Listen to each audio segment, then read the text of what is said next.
Hey guys, tonight we slip into the suffocating humidity of July 1965. You're stepping off a roaring C-141 Starlifter onto the tarmac at Tan Son Nhat Air Base outside Saigon. Instantly, a wall of heat slams into you like a physical thing. 95 degrees, 90% humidity, the air thick enough to chew. It smells of jet fuel, rotting fruit, damp earth, something vaguely sweet like decay, and the sharp tang of human sweat. Palm trees sway under a bleached white sky. Vietnamese workers in conical hats move with quiet purpose past lines of khaki-clad GIs, looking dazed, their uniforms already plastered to their backs. Welcome to the welcome party. You probably won't survive this. So before you get comfortable, take a moment to like the video and subscribe, but only if you genuinely enjoy what I do here. And let me know your local time and where you're tuning in from. I love seeing how far these sleepy journeys reach. Now dim the lights, maybe turn on a fan for that soft background hum, and let's ease into tonight's journey together. The noise is the first assault after the heat. It's not one sound, but a chaotic symphony. The deafening whine of jet engines, the thumping bass of distant artillery maybe, or maybe just heavy machinery. The high-pitched buzz of a billion insects you can't see, yet shouted orders in English rapid-fire Vietnamese exchanges, the clatter of equipment being unloaded. Your ears ring. You fumble with your duffel bag, its stiff new canvas, already feeling like an anchor. A sergeant barks directions you barely comprehend his face, dripping sweat eyes scanning the new arrivals with weary cynicism. You shuffle forward in a line, boots already sticking to the tarmac. Everything feels slightly unreal, like you've stepped onto a movie set, except the heat and the smells are too visceral, too present. This isn't Kansas Toto. It's not even the sanitized version of war you saw in training films back at Fort Bragg. This is the real deal, raw and buzzing, and you're just another piece of green meat dropped into the grinder.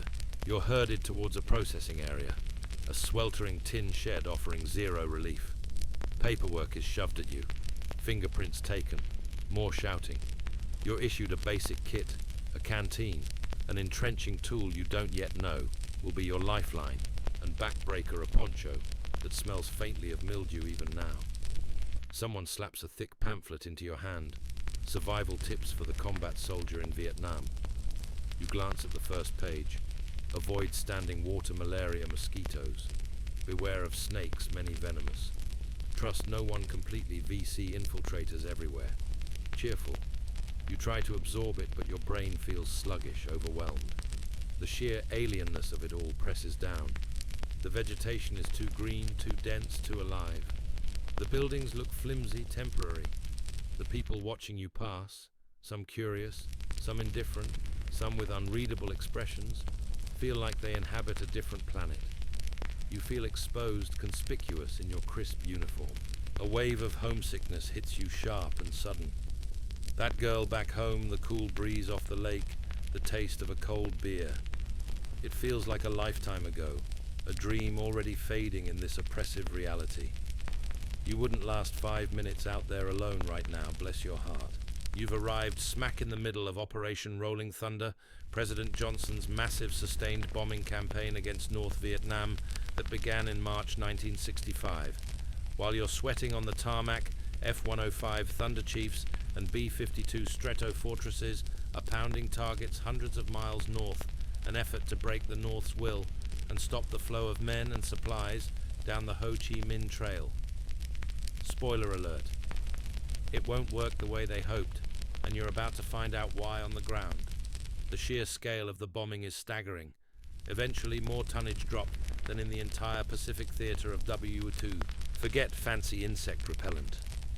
One of the first survival tips, whispered among the slightly less new arrivals, involves a truly foul preventative measure for the inevitable jungle rot and crotch fungus. You'll develop a thick paste made from mixing the issued foot powder with cigarette ash and a dab of toothpaste. It burns like hellfire initially, they say, but supposedly dries things out. You'll be contemplating this dubious wisdom sooner than you think, staring at your own disintegrating feet in a flooded foxhole. The initial briefing is a blur of acronyms and place names that mean nothing, AOLZ RVN, ARVN, Charlie Victor, Charlie the Delta, the Central Highlands. Maps are unfurled showing dense green expanses marked with ominous red zones.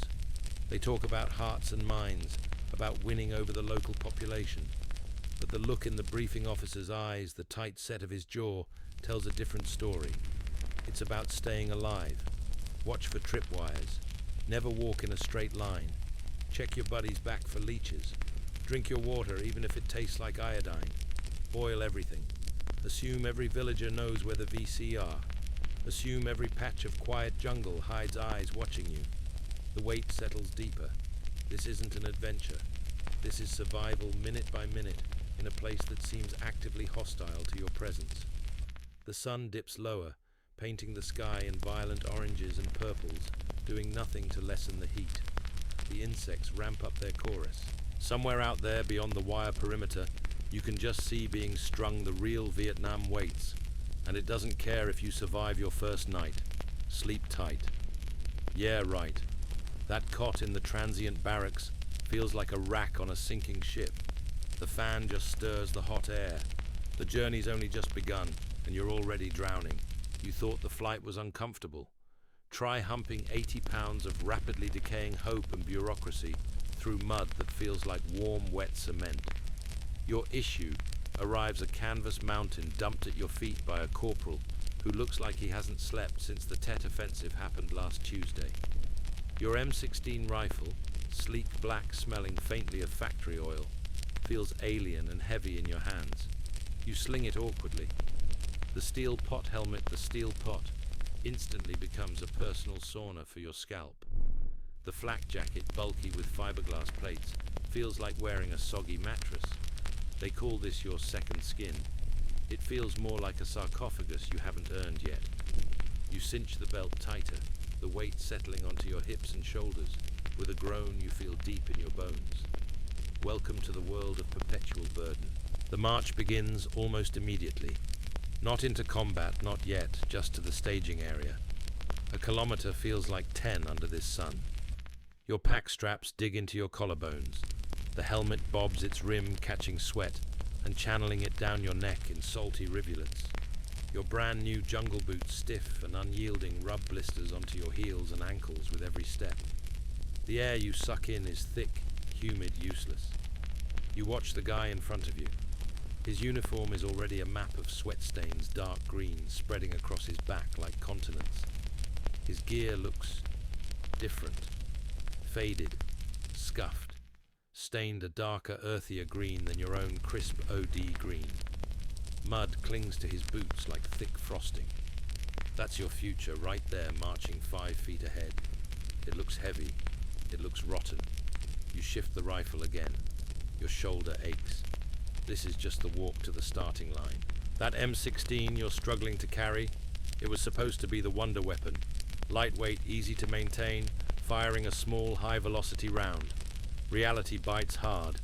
In the humid, muddy chaos of Vietnam, it gained notorious nicknames like Mattel Toy and Jamming Jenny. Its direct impingement gas system sucked carbon and grime straight back into the firing chamber. Without obsessive, near-impossible cleaning discipline, often lacking the right tools or solvent in the field, it would jam at the worst possible moment. You'll learn to carry a cleaning rod on a cord around your neck like a morbid talisman, ready to ram down the barrel to clear a stuck casing mid-firefight.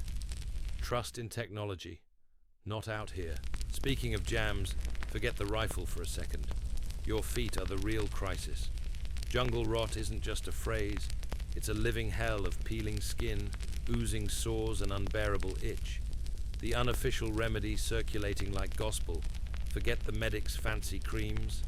The grunt-approved solution involves a truly unholy trinity: the issued green foot powder, the ashes from a burned C-ration toilet paper roll, or just cigarette butts, and a generous dollop of that gritty government-issued toothpaste. Mix it into a grey paste, slather it on the weeping mess between your toes, and endure the searing, eye-watering burn. It supposedly dries it right out. Whether it actually works, or just replaces one agony with another, is a debate you'll have while trying not to scream. You'll try it. Desperation is a powerful motivator. The staging area is a patch of churned earth rapidly turning into a swamp. You drop your pack like it's radioactive. Relief is instant, followed by the terrifying thought that you'll have to pick it up again. Every piece of gear feels alien hostile. The canteen water already tastes like warm plastic and iodine. The entrenching tool, your E-tool, seems flimsy. How deep can you really dig with this tiny shovel before your arms fall off? You watch seasoned grunts. They move differently. Their gear isn't worn, it's lived in. Straps are frayed buckles, taped packs, bulging with non-regulation extras. Extra socks, always extra socks, canned fruit, pilfered from the mess, paperback novels swollen with humidity, rolls of duct tape, the grunt's universal fix-all. They've shed anything non-essential. The weight is still crushing, but it's a functional crushing. Your gear feels like a museum exhibit by comparison. Heavy, useless, and pristine in all the wrong ways. The mud claims its first victim almost immediately. You bend to adjust a bootlace, your rifle slung carelessly. It slides off your shoulder and lands muzzle first into the thick, oozing muck with a sickening thlop. Panic flares. You grab it, yanking it free, frantically trying to clear the barrel with your pinky. A nearby sergeant, his face a road map of tired lines, chuckles dryly. Relax, Cherry. Ain't killed you yet. But do that in Indian country, and Charlie'll save you the trouble of cleaning it. His words are casual, chilling. The mud isn't just dirt. It's a corrosive agent, a potential death sentence clinging to your most vital tool. You spend the next 10 minutes meticulously, obsessively cleaning the barrel with a rag and a twig, the sergeant's laugh echoing in your ears. The weight of the gear just doubled. Now it carries the fear of failure. Rain starts.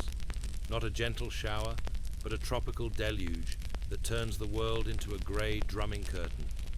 Within minutes, you're soaked to the skin. The flak jacket becomes a waterlogged sponge, dragging you down. Your boots fill with warm water, the blisters screaming with every squelching step. Your pack absorbs water like a sponge, gaining 10 pounds you can't spare. The poncho. It turns you into a walking sauna, trapping the heat and humidity inside, while rivers run down your neck. Everything you touch is wet, clammy, heavy. The smell of wet canvas, wet wool, wet leather, and wet human being becomes your new permanent cologne. It's the smell of decay setting in early. Your pristine gear is dissolving before your eyes, becoming part of the sucking, rotting landscape. You feel it happening to yourself too.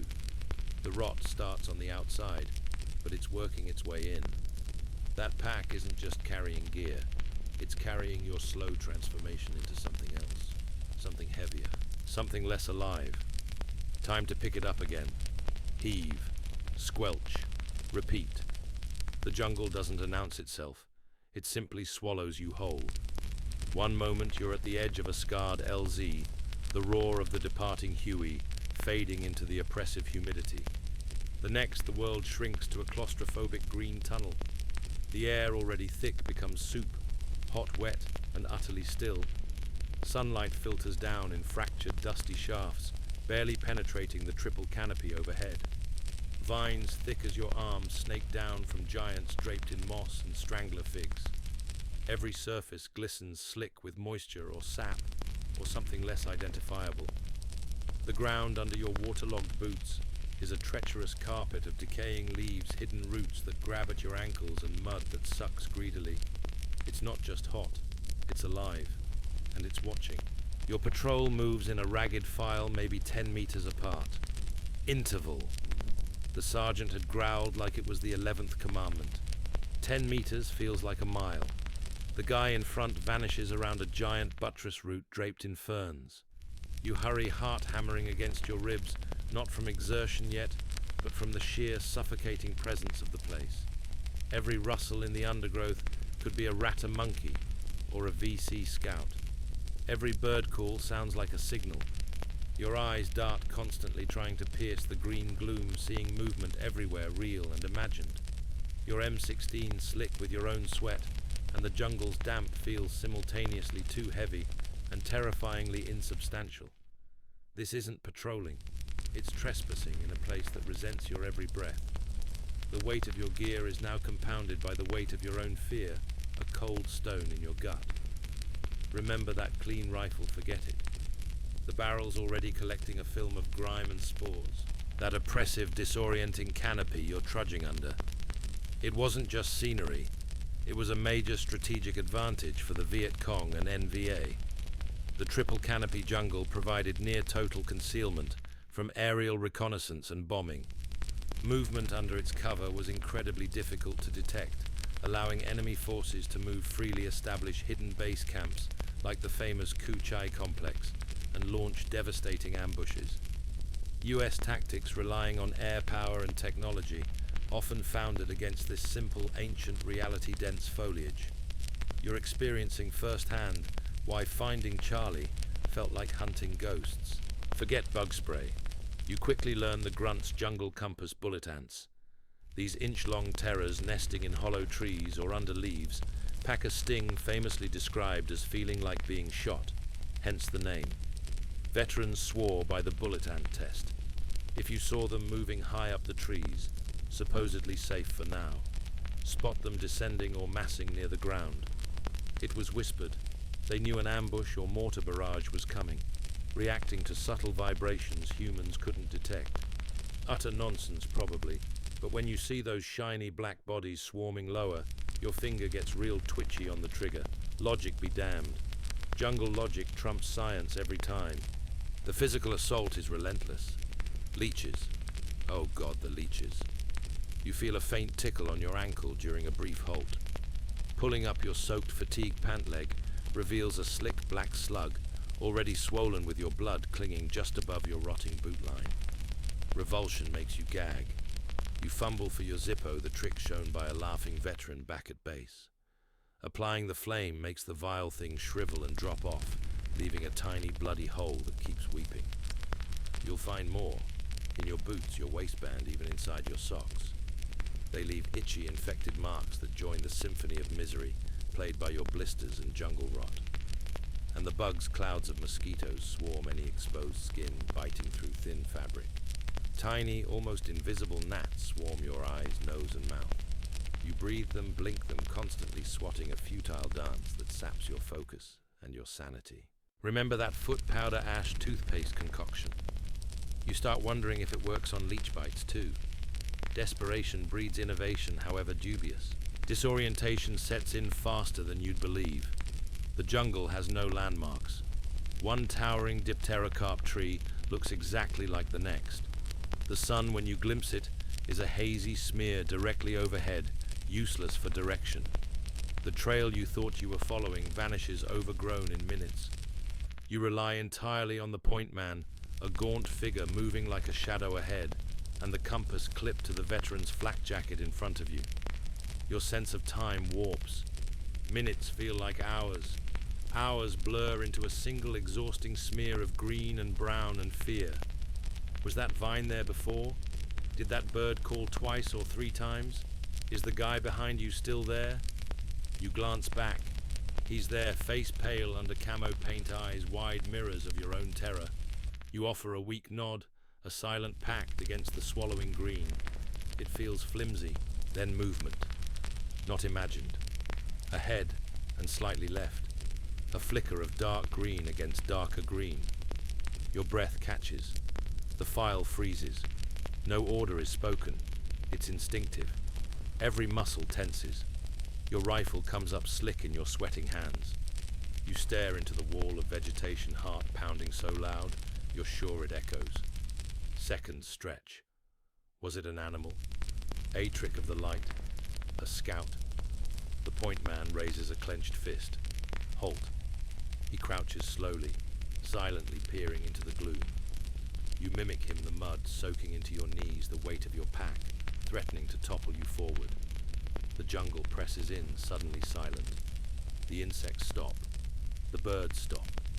The only sound is the frantic drumming in your chest and the soft drip, drip, drip of condensed moisture falling from leaves. This is it, the moment. Your training screams, scan your sector, watch for muzzle flash. Your body screams, run, hide. You do neither. You freeze. The green waits. Nothing happens. The point man lowers his fist, slowly makes a subtle move forward gesture. The breath you didn't know you were holding explodes out of you. False alarm? Maybe. The insects cautiously resume their whine. The patrol starts moving again, a collective shaky exhalation. But the damage is done. Your nerves are frayed wires. Every shadow now holds intent. Every rustle is a footstep. The jungle's whisper has become a shout inside your skull. It's not just heat and mud and bugs anymore. It's an adversary patient, ancient and utterly indifferent to whether you live or die. You trudge on deeper into the green throat, every sense screaming, knowing the real test hasn't even begun. The ambush isn't coming at you. You're walking right into its waiting embrace. The weight you carry isn't just gear anymore. It's the crushing certainty that you are prey, and the jungle knows it. The jungle's oppressive silence after that false alarm doesn't bring relief. It deepens the dread. Every step forward isn't just movement. It's a negotiation with an invisible minefield. The ground beneath your waterlogged boots isn't earth anymore. It's a potential trigger. That innocent-looking root snaking across the barely there trail could be just a root. Could be a hair-thin wire polished to near invisibility, strung taut between two saplings, connected to a grenade buried in the leaf litter, with its pin-pulled spoon held down only by the wire's tension. One stumble, one careless placement of your boot, and the jungle erupts in white-hot shrapnel, and your own screams. Welcome to the booby trap ballet. Your life depends on a pirouette you never learned. You watch the point man now with a reverence bordering on terror. He moves with agonizing slowness, not like the brisk patrols you practiced back at Benning. He probes the ground ahead of his foot with the tip of his bayonet, a hesitant, delicate stabbing motion into the mud and leaves. Prod, prod, pause, step, prod, prod, pause, step. It's a maddeningly slow rhythm. You mimic the grunt in front, using your own rifle barrel or a broken branch.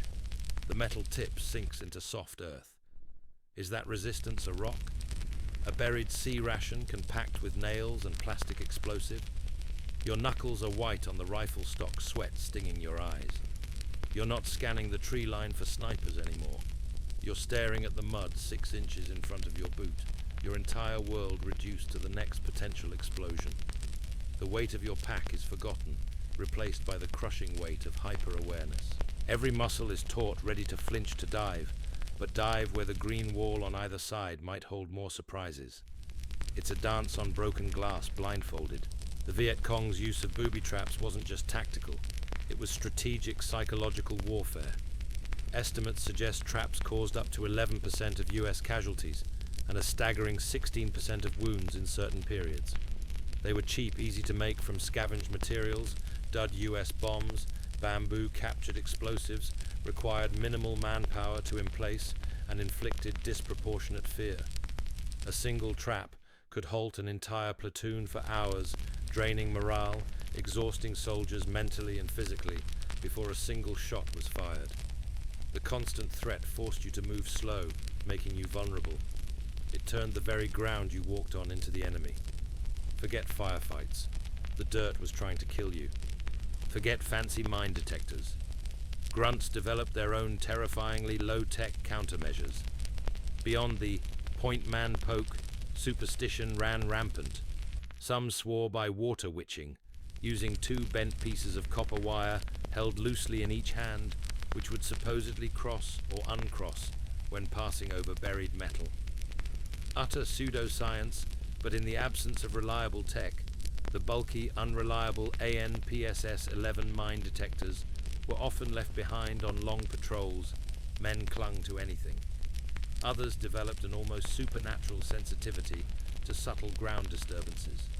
A patch of leaves that looked too artfully arranged, a vine hanging just wrong, the faintest scent of disturbed earth, or something metallic under the rot. It was a dark art, learned through near misses and the screams of less fortunate buddies. Your senses become painfully attuned to the wrongness of a perfectly normal-looking patch of ground. The EOD explosive ordnance disposal guy, if you're lucky enough to have one attached, moves forward with agonizing care, looking more like a deep-sea diver in his bulky protective apron than a soldier. Everyone else melts back, finding what pathetic cover they can, behind trees barely wider than your leg, in shallow depressions that wouldn't stop a thrown rock, let alone shrapnel. You press yourself into the mud, smelling damp earth and your own fear. Time stretches like taffy. The EOD tech kneels carefully, brushing leaves away with a small brush. Revealed not a grenade, but the innocuous lid of a rusted tin can. A collective shaky exhale ripples down the line. False alarm. Again. But the relief is short-lived, poisoned by the knowledge that the next one might be real. The toll isn't just physical. Each false alarm, each discovered trap, disarmed each real one that maims or kills someone you passed a sea rat with an hour ago chips away at your nerve. Trust evaporates. You stop trusting the ground. You stop trusting quiet. You stop trusting your own senses. Then you see it. Not a wire, not a suspicious patch of dirt. A pungy stake pit. It's been triggered probably by the point man from the platoon that passed through yesterday. A crude, camouflaged lid of woven branches and leaves has collapsed into a hole about 3 feet deep. Lining the bottom, angled wickedly upwards, are dozens of sharpened bamboo stakes. Some are smeared dark brown, not with mud, but with human feces. A biological time bomb. A simple puncture wound from one of these could mean agonizing infection, gangrene, tetanus. Amputation. Slow death. The smell hits you. Fecal, putrid, utterly vile. You stare into the pit, a primitive nightmare made real. This wasn't high-tech. This was sharpened wood, an excrement designed to cripple and terrify. It's horrifyingly effective. You imagine falling in the stakes, punching through your legs, the filth seeping into the wounds. Your stomach churns. The jungle isn't just hiding snipers. It's hiding medieval torture devices.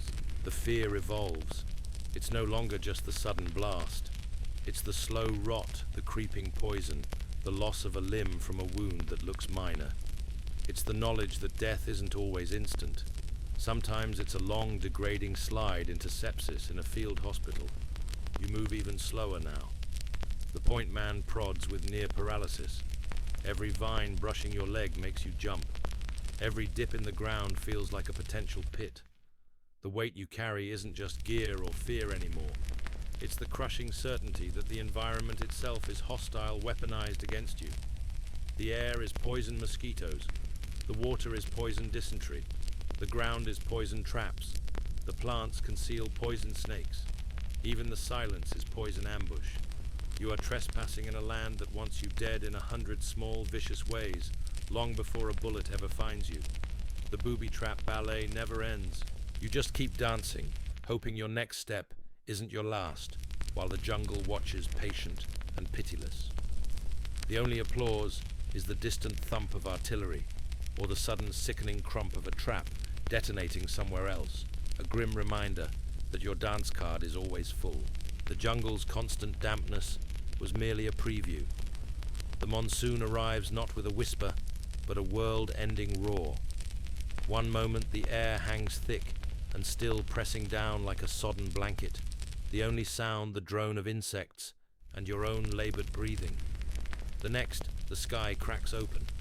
It's not rain, it's a solid wall of water falling from the heavens with biblical fury. It hammers onto the triple canopy above with a deafening drum roll, then cascades down through the layers in thick, cold torrents. Within seconds, visibility vanishes, reduced to a grey, shivering curtain just meters ahead. Your steel pot helmet becomes a personal waterfall, channeling icy rivers down your neck and back.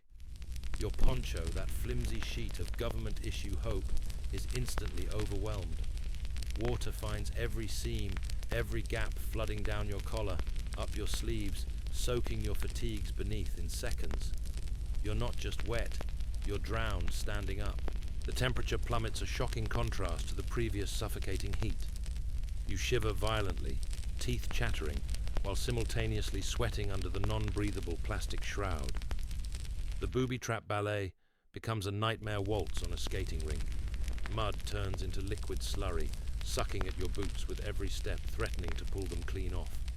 Hidden roots and vines become treacherously slick. That careful interval between soldiers gone.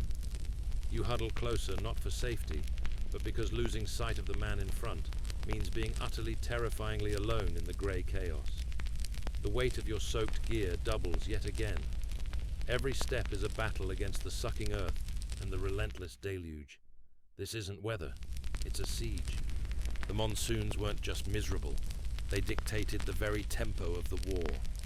In South Vietnam, the southwest monsoon May to November brought torrential downpours, while the northeast monsoon December to April was drier but often foggy. Operations literally bogged down. Roads dissolved into impassable quagmires. Helicopters, the lifeline of infantry, were often grounded by zero visibility and treacherous winds. Resupply faltered. Patrols became agonizing slogs through waist-deep water. The VC and NVA, intimately familiar with the rhythms of their land, often used the monsoon season to move troops and supplies under the cover of the downpour and low cloud cover, knowing American mobility was crippled. Your misery was their tactical advantage. Forget staying hydrated. Collecting clean water became a dark art. While the torrents fell, grunts developed the monsoon martini. You'd hold out your steel pot, let the first filthy flush of rain wash the grime and bird droppings off the canopy above, then quickly position it to catch the relatively cleaner downpour. It still tasted like wet canvas and jungle funk, but it was marginally better than the iodine-stained swill in your canteen. Some swore adding a squeeze of lemon powder from a sea rat improved it. Most just choked it down, praying the brief boiling from the sun on the pot later, if the sun ever returned, killed whatever invisible horrors swam within. It was water, but it felt like swallowing the sky's cold tears. Because the real horror isn't just the rain, it's what it breeds. Your foxhole, painstakingly dug during a brief lull, is now a miniature swimming pool. You crouch or stand in 6 inches, then a foot of cold, muddy water. Bailing with your helmet is a Sisyphean task. For every scoop you throw out, 2 more seep in. Your feet, already prisoners of stiff, rotting boots, become submerged. The skin macerates, turns white, wrinkled, and painfully soft. Blisters burst. Jungle rot, that fungal nightmare, explodes across your soles and between your toes with renewed vigor. It itches maddeningly, then burns, then cracks open into weeping raw sores. It's trenchfoot, a relic from World War I resurrected in the Mekong Delta. Every step is agony, a squelching reminder of your own body decaying. You try to air your feet during rare halts, peeling off the sodden socks, revealing pale, grotesquely wrinkled skin, the sores angry and red. Applying the foot powder feels like sprinkling salt on raw meat. The ash toothpaste paste. The searing pain is almost a relief compared to the constant maddening itch. You'd trade your rifle for a pair of dry socks and 10 minutes by a fire. And then come the mosquitoes. The rains create a billion new breeding ponds in every footprint, shell crater and folded leaf.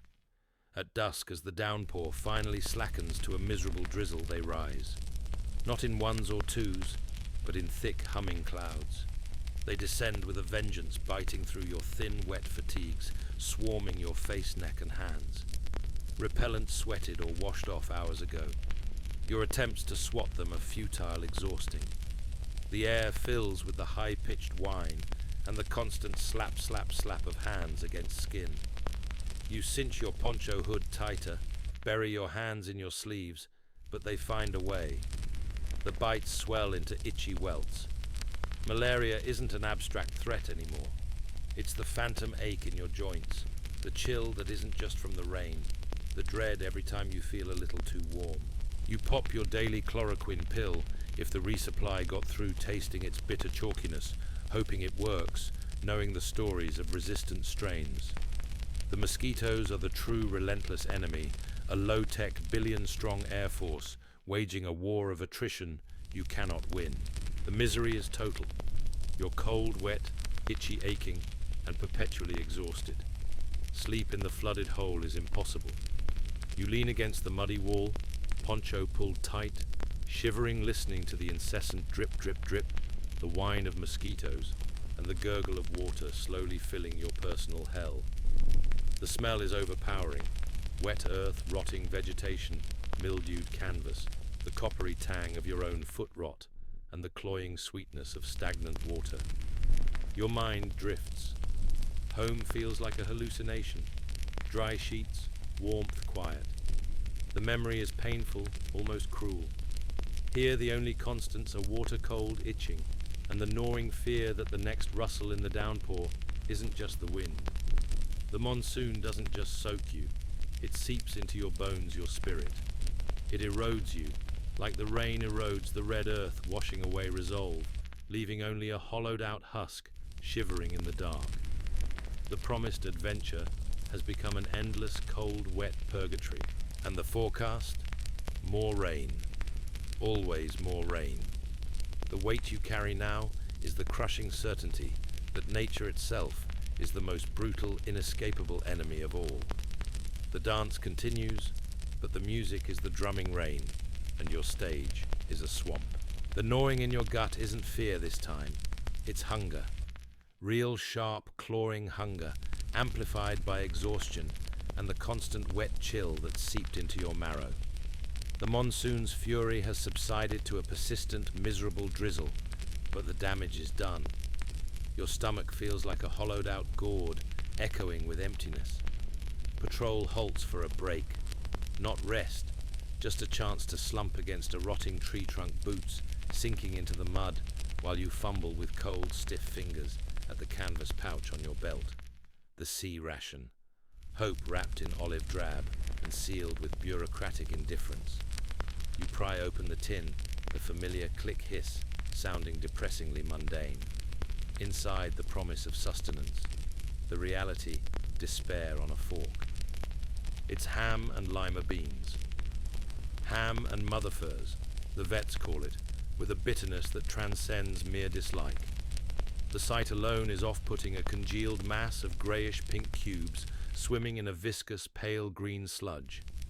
The smell hits you, a cloying, greasy aroma of processed pork fat, and something vaguely vegetal gone wrong. It's lukewarm, the heat tab, having barely taken the chill off. You force a spoonful past your lips. The texture is a crime against food, mealy beans, rubbery ham, all coated in that gelatinous slime. The taste, imagine licking a greasy garage floor sprinkled with salt substitute. It coats your mouth thick and unsatisfying.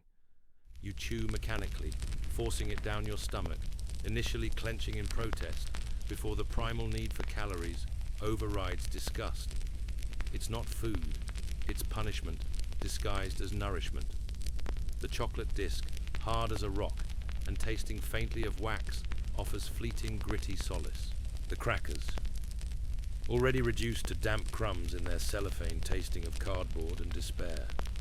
The instant coffee, you mix it with tepid iodine-tainted water from your canteen. It tastes like bitter mud. You choke it down. Every meal is an exercise in willpower, a grim transaction. Swallow this abomination for the energy to keep walking, to keep your finger near the trigger to survive the next hour. The weight in your gut feels heavier than your pack. Those sea rations weren't just bad, they were nutritionally inadequate for sustained combat operations. Designed for short-term use, they lacked sufficient calories, vitamins, and variety for grunts humping 80-pound packs for weeks in brutal conditions. The monotony, eating the same 12 menus repeatedly, led to severe nutritional deficiencies.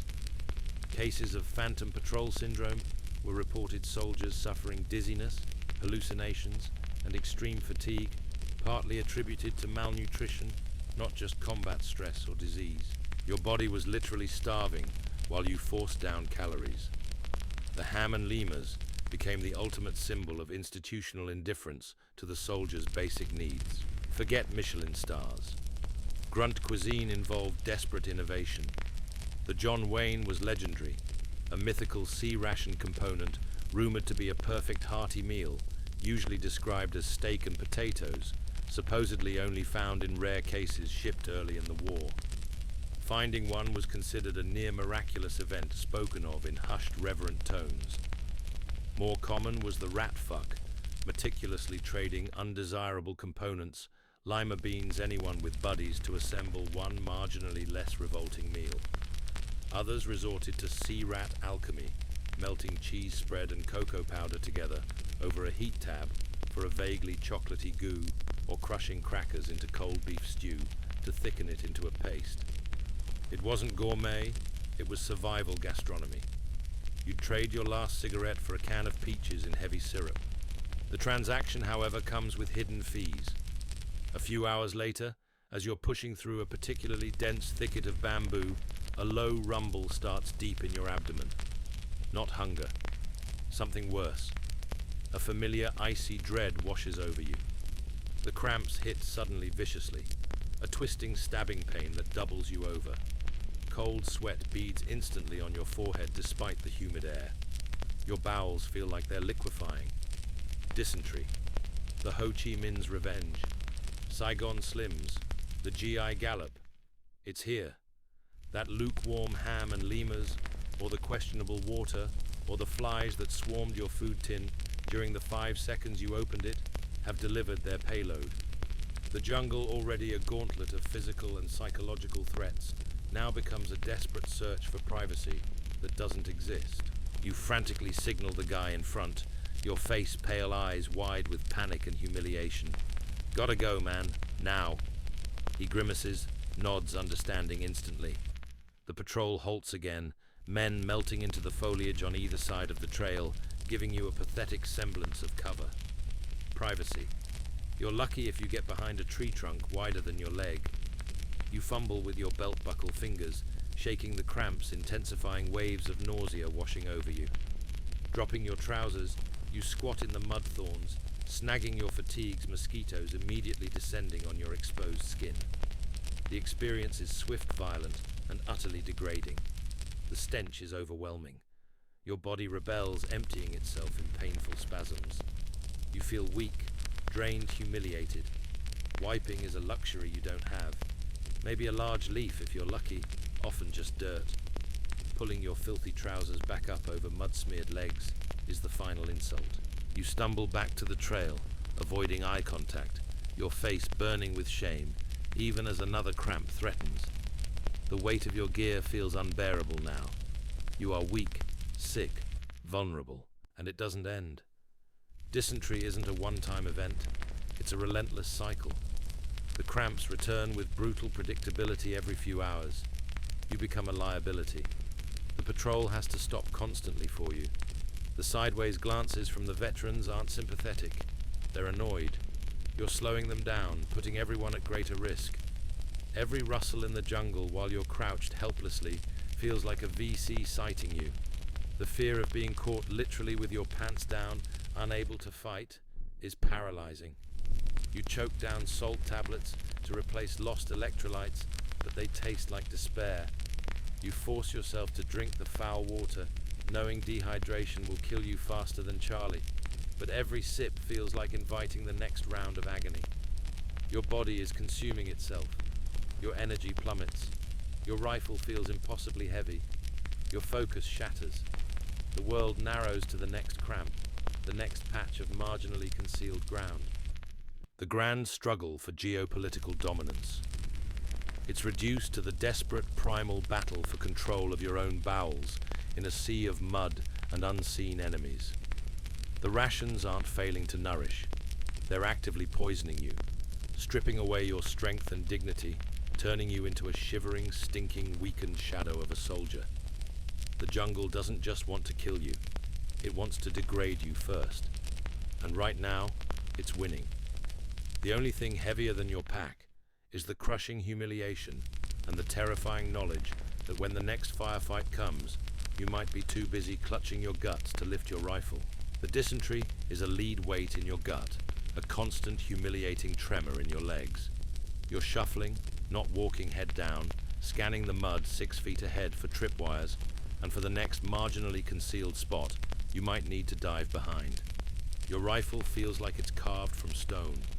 The jungle drips thick and silent. Then the world explodes. It's not a sound. It's a physical force. A crack thump whines so loud it bypasses your ears and slams directly into your chest cavity. Dirt geysers up a foot to your left. Time doesn't slow down. It shatters. The air is suddenly alive with invisible supersonic hornets snapping past your head, cracking against trees, thudding into the mud. AK-47s. That distinctive ripping burlap sound you've heard on training tapes, now horrifyingly real, coming from everywhere and nowhere in the green wall to your right. Muzzle flashes bloom like malevolent orange flowers in the gloom. Brief, terrifying stabs of light revealing nothing but shadow and leaves. Ambush. Contact front. Contact front. The scream rips from someone's throat, raw with terror. It might have been yours. Training. What training? Your brain is pure static. Your body reacts before thought. You're diving not towards cover, but away from the impacts, crashing into the mud, behind a rotten log that feels terrifyingly thin. Your M16 is in your hands, slick with sweat. You fumble for the safety thumb slipping. Click. Off. You raise it, peering over the log. See nothing but shifting green shadows and flashes. Where are they? Panic claws at your throat. You squeeze the trigger. Bang, bang, bang. The recoil jolts your shoulder. The noise is deafening, adding to the cacophony. You don't aim. You spray, emptying half a magazine into the foliage where you think the flashes were. Hoping. Praying. This isn't marksmanship. It's blind, suppressive fire fueled by pure animal terror.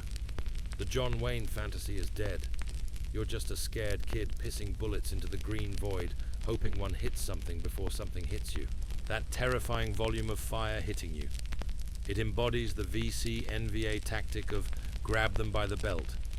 They aim to get close, often within 50 meters or less, maximizing the shock effect and the lethality of their automatic weapons, like the AK-47 and RPD light machine gun, while minimizing the effectiveness of US long-range firepower and artillery support. Your first firefight wasn't a duel. It was an attempted mugging by an invisible enemy who wanted to get inside your OODA loop, observe, orient, decide, act before you could even observe them properly.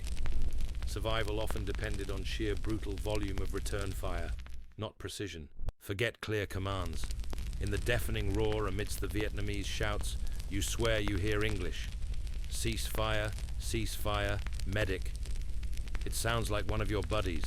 Logic screams it's impossible a trick, but the voice is chillingly familiar. Veterans whispered about VC tape recorders, crude devices used to play recorded snippets of English phrases to sow confusion during ambushes. Over here, fall back. They're flanking. Was it real, or just auditory hallucination born of terror and the brain trying to make sense of chaos? In the moment, it freezes you for a critical half-second. Trick or terror, it works. Your finger hesitates on the trigger. The uncertainty is a weapon sharper than any bayonet. The noise is all-consuming. Your own rifle blasts are concussive hammers against your eardrums, already battered by the incoming rounds. Grenades thump nearby. Whump, shaking the ground, showering you with dirt and debris. Someone is screaming a high-pitched, ragged sound that cuts through even the gunfire. Medic, medic. The RTO radio telephone operator is yelling coordinates into his handset voice, cracking. We're in contact, request gunship's grid. His words are swallowed by another burst of enemy fire, stitching the ground near his position. Tracers, bright red or green streaks depending on the weapon, suddenly lance through the gloom, arcing lazily, before seeming to accelerate impossibly fast as they pass close by. They look beautiful and utterly deadly. You duck lower. Your hands are shaking so violently, you struggle to eject the spent magazine. It clatters into the mud. You fumble for a fresh one, fingers numb, dropping it. Panic surges. Get it, get it. You scrabble in the filth, find the cold metal, slam it home, pull the charging handle. Brrp. Another burst erupts from your rifle, spent brass arcing away. You have no idea if you're hitting anything. You just need the noise, the recoil, the feeling of doing something, anything, besides waiting for the round with your name on it. Smoke grenades hiss and pop nearby, vomiting thick white clouds that swirl unnaturally in the damp air, providing pathetic drifting cover. The smell is acrid chemical, mixing with the sharp tang of cordite, the coppery scent of blood, the damp earth, and the sour stench of your own fear. Shapes move in the smoke, friend or foe. You freeze finger on the trigger. Don't shoot. Friendly, a voice gasps nearby. It's the guy who was ahead of you crawling through the mud, his face pale eyes wide with the same terror you feel. You nod a silent acknowledgement of shared nightmare. The brief connection is grounding, pulling you slightly back from the edge of pure panic. You focus back on your sector, peering through the smoke and leaves. A muzzle flash, close 30 meters. You snap shoot towards it, bang, bang, bang, and duck instantly. A hail of return fire shreds leaves just above your log. Too close, way too close. The dysentery cramps choose this moment to twist your guts viciously. The absurdity, the horror is overwhelming. You might literally shit yourself while being shot at. Slowly, agonizingly, the balance shifts. Not because you see the enemy, but because the sheer volume of your platoon's return fire, M16's the heavier thump, thump, thump of the M60 machine gun, the whoosh crumps of M79 grenade launchers, begins to suppress the VC fire. The muzzle flashes from the tree line become fewer, more sporadic. The shouted commands from your sergeants start cutting through the din. Shift fire left, watch your arcs. Grenadier, put one near that big T. Training buried deep starts to resurface, not as conscious thought, but as muscle memory guided by the NCO's voices. You breathe ragged, your throat raw. You make your shots slightly more deliberate, aiming towards likely cover-conserving ammo. The initial blind terror recedes slightly, replaced by a cold, trembling exhaustion and a hyper-awareness of every shadow, every sound. The firefight isn't over. It's entered a new, deadlier phase of cat and mouse. The adrenaline crash is coming, and you're still in the crosshairs. The jungle isn't silent anymore. It's a ringing, smoking, stinking charnel house. And you're still alive. For now. The trembling in your hands isn't just fear anymore. It's the aftershock of pure, unadulterated survival instinct. The noise echoes in your skull long after the last shot. Welcome to the club no one wants to join. The next dance has already begun. The ringing in your ears hasn't faded from the last firefight. The sour taste of fear and cordite still coats your tongue. The mud caked on your boots feels like lead weights. Relief. It comes not on foot, but from the sky.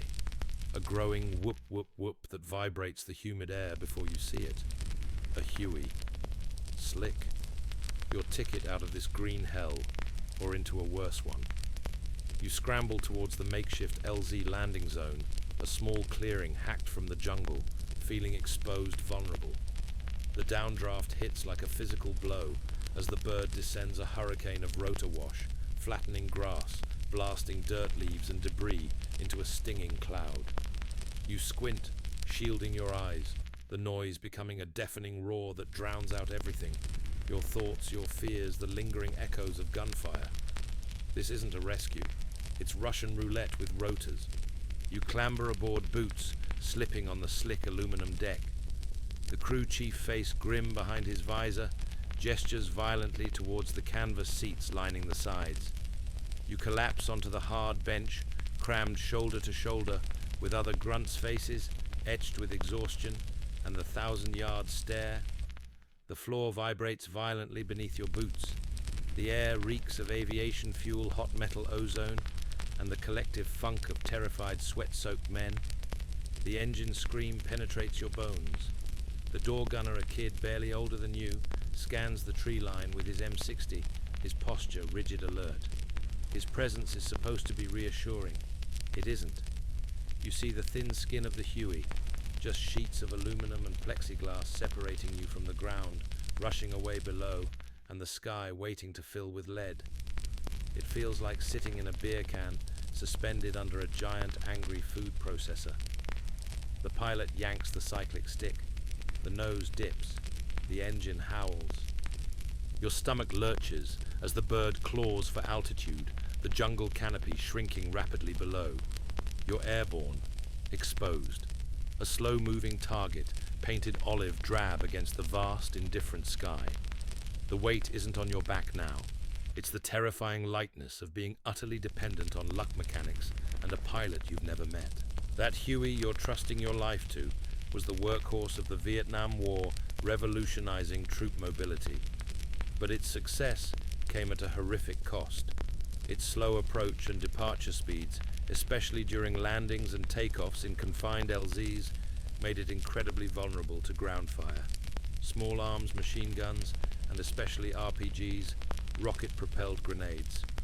Pilots developed terrifying combat assaults, corkscrew descents to minimize exposure, flaring hard just feet above the ground, hovering for agonizingly brief seconds, while troops jumped out. Every insertion was a gamble. The statistics are grim. Over 5,000 Hueys were lost in Vietnam. Riding one wasn't transport. It was an act of faith in a machine perpetually dancing with death. Forget Lucky Charms. Grunts developed the flak jacket futon. Knowing the thin aluminum floor offered zero protection from ground fire rising through the belly, many refused to sit directly on it.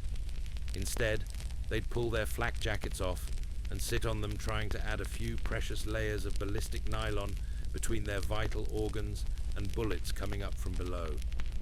It was utterly futile against anything larger than a pistol round, but the psychological comfort was immense. Sitting on that lumpy, sweaty jacket felt marginally less like inviting a bullet up the spine. You do it instinctively now, wriggling onto the stiff nylon, feeling only slightly less like a duck in a shooting gallery. The flight isn't scenic. It's terror at 90 knots. You stare out the open door. No comforting airline window here, just a gaping rectangle framing the world rushing by. The landscape unfolds below endless wrinkled green canopy, snaking brown rivers, jagged limestone casts, jutting like rotten teeth. It looks deceptively peaceful. You know better. Every patch of jungle, every cluster of thatched huts, every bend in the river could hide a machine gun nest or an RPG team, waiting for a fat, slow target like you. The vibration is constant, rattling your teeth, blurring your vision. The noise is a physical presence, a wall of sound you lean into. Conversation is impossible, reduced to shouts and hand signals. You catch the eye of the grunt opposite. His knuckles are white where he grips his rifle. You share a look of pure, unadulterated dread. No words needed. The shared understanding is a cold knot in your gut. You both know the stats. You both know this tin can could turn into a flaming coffin in the blink of an eye. You try not to imagine the fuel tanks just beneath your feet. Then it starts. The descent. The pilot banks sharply the horizon, tilting again. The engine note deepens a throaty roar as collective pitch increases. You're going down, fast, into an LZ you've never seen. Is it cold? Is it hot? You won't know until the first bullet punches through the skin. The crew chief tenses, leaning out slightly, his eyes scanning the tree line, rushing up to meet you. The door gunner swivels his M60 finger, resting near the trigger. The jungle fills the open doorway, a solid wall of green growing alarmingly closer, details resolving. Individual leaves branches. The downdraft returns fiercer now, shaking the airframe. You brace your boots against the vibrating floor, one hand gripping the seat edge, the other clutching your rifle like a lifeline. Your heart hammers against your ribs, trying to escape the flak jacket you're sitting on. This is the moment. The roulette wheel spins. The pilot flares hard. The sudden deceleration slams you forward against your shoulder harness. The skids hover inches above tall grass. The crew chief screams, barely audible over the engine and rotors, "Go, go, go." It's not a word. It's an electric shock. You're moving before thought, propelled by terror and training. You lunge for the open door, throwing yourself out into the swirling chaos of rotor wash and noise. Your boots hit uneven ground, sinking into mud or tall grass. The downdraft nearly knocks you over. You stumble forward, half running, half falling, desperate to get clear of the lethal arc of the spinning rotor blades overhead. The noise is overwhelming, disorienting. You keep moving, head down, rifle clutched tight, scanning frantically left and right, expecting the crack thump of incoming fire at any second. The Huey, unburdened, leaps skyward, like a startled bird engine screaming, banking away violently. It leaves behind a sudden shocking vacuum of sound and swirling debris. You hit the dirt, gasping, covered in blown grass, and dirt, ears ringing, heart-pounding like a jackhammer. You made it. This time. The LZ is cold. Or maybe Charlie just waited. You'll never know. The weight settles back onto your shoulders. The pack, the rifle, the crushing knowledge that your next ride out will be the same terrifying gamble. The roulette wheel never stops spinning. You just hope your number doesn't come up before the next roll. The silence after the Huey's roar feels heavier than the noise itself. It's the silence before the next storm. You push yourself up, scanning the tree line. Time to start walking again. The dance continues, and the sky is just another place to die. The jungle floor gives way beneath you like a rotten trapdoor. 1 second, you're prodding suspiciously soft earth near a termite mound with your bayonet. The next, the ground collapses in a shower of dirt and dry leaves. You drop maybe 3 feet, landing hard on your back in stifling darkness, the wind knocked out of you, your rifle clattering beside you. Dust chokes the air, thick and gritty. The startled shouts of your squad above sound muffled, distant. Flashlight beams stab down, illuminating a jagged hole, and your terrified face coated in fine red powder. You found a tunnel entrance. Congratulations. Your prize crawling into hell. The air that washes over you isn't just stale. It's alive. It's thick with the smell of damp earth, human waste, wood smoke, something vaguely sweet, like rotting fruit, and an underlying pungent animal musk. It's warm, heavy, and clings to the back of your throat. The beam of your flashlight, when you fumble for it, cuts a weak cone through the gloom, revealing rough-hewn walls of compacted red clay, slick with condensation. Roots dangle like skeletal fingers. The tunnel isn't tall enough to stand in, barely wide enough to crawl on hands and knees. It slopes downward into absolute blackness. The sergeant's grim face appears in the hole above. Cherry just volunteered for tunnel rat duty. Gear down. Pistol, knife, flashlight. Move slow. Check for wires, false floors, everything. His words aren't an order. They're a death sentence whispered down a grave. The weight of the world is replaced by the crushing, suffocating weight of the earth itself, pressing in from all sides. You strip off your pack flak jacket helmet, anything bulky. Left with just your .45 pistol, suddenly feeling terrifyingly inadequate, your K-bar knife, and the flashlight, you feel naked, vulnerable. You lower yourself fully into the hole. The temperature rises noticeably. Sweat instantly beads on your forehead, stinging your eyes.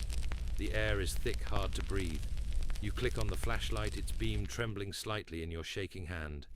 Taking a deep breath of the foul air, you start crawling. Forward, down, into the belly of the beast. You've stumbled into the infamous Kuchai tunnel network, just one part of a vast subterranean labyrinth stretching for hundreds of miles beneath Vietnam. These weren't mere hidey holes. They were elaborate underground cities. Built over decades, they contained living quarters, hospitals, command centers, arms factories and kitchens, complete with cleverly disguised ventilation shafts, often hidden in termite mounds or cook fires and booby-trapped entrances. The sheer scale and ingenuity of these complexes allowed VC forces to survive massive US bombing campaigns and operate virtually undetected right under American bases. You're crawling through the enemy's living room, bedroom and armory. Forget night vision. Tunnel rats relied on bizarre primal senses. Many swore blind they could smell VC presence, a mix of Nuoc mamfish sauce, tobacco, and human sweat distinct from their own. Others claimed to feel the subtle vibrations of movement through the earth long before they heard it. Some developed an almost supernatural sensitivity to air currents, detecting the faintest draft, indicating a hidden side tunnel or shaft. And nearly all carried a bizarre talisman, a white phosphorus grenade. Not just for defense, but because if you got hopelessly lost or trapped, pulling the pin meant instant blinding white light and a fire hot enough to cauterize the wound. and incinerate you before the VC could. It was the ultimate exit strategy, clutched like a cold metallic prayer. You check yours now, clipped awkwardly to your belt, its weight a grim promise. Every inch is agony and terror. You crawl on elbows and knees, the rough clay scraping skin raw. The ceiling brushes your back, the walls press against your shoulders. Progress is measured in painful shuffling inches. Your flashlight beam is your entire world, illuminating a tiny circle of slick earth just ahead. You probe constantly with your knife stabbing the floor, before you testing for the sickening give of a pungy pit, covered with a thin layer of dirt and leaves. You check the walls for suspicious cracks, indicating a hidden side passage or murder hole. Every root brushing your face makes you flinch. Every drip of cold water down your neck feels like a scorpion's sting. Your breath comes in short, ragged gasps, echoing loudly in the confined space, mixing with the frantic thudding of your own heart. The air feels thinner, used up. Panic whispers at the edge of your mind, a rising tide threatening to drown you. What if it collapses? What if I get stuck? What's around the next bend? You round a slight bend. The tunnel narrows further. You have to turn your head sideways to squeeze through the cool, damp earth pressing against your cheek. Your chest feels compressed. Move. Keep moving. You shuffle forward another foot. Your flashlight beam catches something ahead. Not earth. Wood. A crude door barely waist-high blocking the tunnel. Your blood runs cold. Booby-trap guard post. You freeze listening. Nothing but your own pounding heart and ragged breath. Slowly, painfully, you raise the 45, its weight suddenly reassuring. With the very tip of your knife, you gently push the wooden slat. It creaks open inwards, revealing only more darkness beyond. You hold your breath, waiting for the grenade blast, the hail of bullets. Silence. You push it open wider, shining your light through. The beam plays over an astonishing sight, a small chamber maybe 6 feet across. Earthen shelves hold neat stacks of rice sacks and crates marked with Cyrillic lettering, Chinese or Soviet ammo. A small charcoal stove sits cold in the corner. A hammock made of rice sacking is strung between 2 support beams. A crude map is pinned to one wall. It's deserted but recently. The smell of stale smoke and cooked rice lingers. They were living here. The sheer normalcy of it, the hammock, the stove, is more unsettling than a room full of weapons. You crawl fully into the chamber, the slight increase in space offering no relief, only the chilling confirmation of the enemy's unseen presence. You are an intruder in their home. The silence is absolute heavy. Where did they go? Suddenly a sound, not from ahead, from behind you. A soft, dry, slithering sound on the tunnel floor. Close, very close. You spin awkwardly in the confined space, flashlight beam jerking wildly. It illuminates thick patterned coils, sliding silently over the dirt where you just crawled. A cobra. Naya siamensis. Spectacled cobra. Its head rises, hood flaring in the sudden light, its eyes cold black beads reflecting your terror. It hisses a sound, like escaping steam freezing your blood. Your pistol is pointed uselessly at its sinuous body. One strike in this confined space. There's nowhere to dodge. Time stops. The weight of the earth, the fear of the VC, the claustrophobia, all coalesce into this one moment facing death not from a bullet, but from the ancient silent killer of the land itself. The tunnel isn't just man-made terror, it's the serpent's den. You hold your breath, finger trembling on the trigger, knowing the blast in this confined space might bring the whole tunnel down on top of you. The cobra sways. The flashlight beam wavers. The only sound is the frantic drum solo in your chest and the dry, endless hiss of the serpent guarding the underworld you dared to invade. Survival isn't about firepower now. It's about stillness breath and the terrifying patience of the hunted. The cobra's hiss echoes in your skull long after you scramble backwards, firing a wild 45 shot that kicks dirt from the tunnel wall behind the serpent. The blast is deafening in the confined space dust raining down. The cobra recoils startled and vanishes into a side fissure you hadn't seen. You lie there gasping, the foul air heart hammering against your ribs like a trapped bird, sweat stinging your eyes, the acrid smell of cordite mixing with the tunnel's earthy decay. You don't feel like a soldier. You feel like prey that barely escaped the serpent's fangs. Crawling back out into the blinding daylight feels less like a rescue and more like emerging from a tomb. The grunts pull you up their faces, a mix of relief and grim assessment. The sergeant claps you on the shoulder, a gesture that feels heavy, not congratulatory. Told you it was a shit detailed cherry. Welcome to the club. The shared ordeal should bond you. Instead, a hairline fracture appears in the unit's trust. You see it in the sideways glances, the slightly wider berth they give you now. You brought the tunnel's darkness out with you, clinging like the red dust coating your skin. The paranoia sets in like a second skin, tighter and more suffocating than the flak jacket you strap back on. Every rustle in the bush isn't just Charlie. It's the possibility of Charlie amplified tenfold by the lingering claustrophobia of the tunnels and the memory of the cobra's cold gaze. You watch the tree lines with manic intensity, finger resting near the trigger guard. But now your gaze also lingers on the villagers you pass. An old woman tending a water buffalo gives you a flat, unreadable stare. Is it hatred, fear, indifference, or is she counting your numbers, noting your weapons? A young boy runs alongside the patrol, laughing, pointing at your helmet. Innocent curiosity, or a scout signaling your position. The briefing officer's words echo, assume every villager knows where the VC are.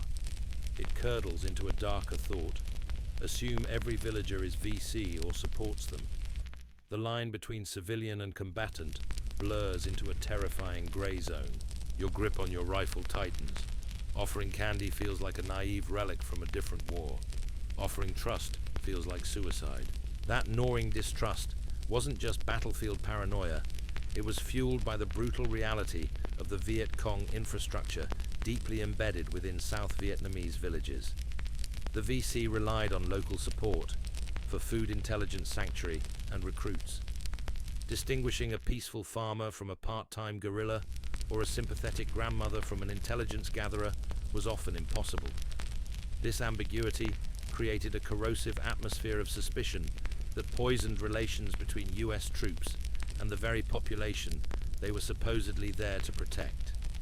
The infamous Zippo raids, burning villages, suspected of harboring VC, and tragic incidents like My Lai, stemmed in part from this pervasive, dehumanizing fear and frustration. You're living the toxic fog of an impossible counterinsurgency. Forget clear signals. Grunts traded rumors of monkey in the wire, a chilling tale of VC using trained monkeys to sneak through perimeter defenses at night, either to plant explosives or simply to stir chaos and sow fear.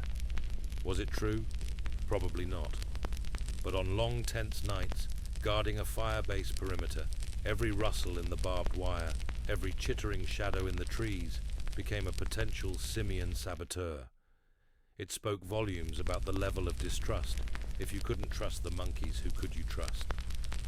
You find yourself scanning the treetops at dusk, not just for snipers, but for dark, agile shapes moving with malicious intent. The absurdity doesn't lessen the fear. The erosion isn't just outward, it's inward eating at the unit's core. The green troops fresh off the bird like you were weeks, or was it months ago, move with clumsy noise, their eyes wide with a fear you recognize, but now resent. They're liabilities. They'll trip a wire, give away your position, freeze in a firefight. You catch yourself glaring at their unblemished gear, their naive questions. The seasoned grunts, the ones who've survived multiple operations, move with a weary efficiency that borders on contempt. They form their own tight, silent circles, sharing cigarettes and knowing glances, speaking a shorthand of grunts and nods the FNG's fucking new guys can't decipher. They don't share the good hooch pilfered from the supply sergeant. They don't share the marginally safer spots in the perimeter bunkers. Survival is a solitary game, and newcomers are dead weight until proven otherwise. You hover somewhere in the middle, not green, not salt. Trusted maybe barely. Trusting less and less. The breaking point comes during a night ambush setup. You're lying in thick elephant grass soaked by dew mosquitoes feasting on your neck. Your sector is a black void, punctuated by the unnerving chorus of insects and frogs. Suddenly, a sharp snap comes from your left, Private Ellis's position. Your heart leaps into your throat.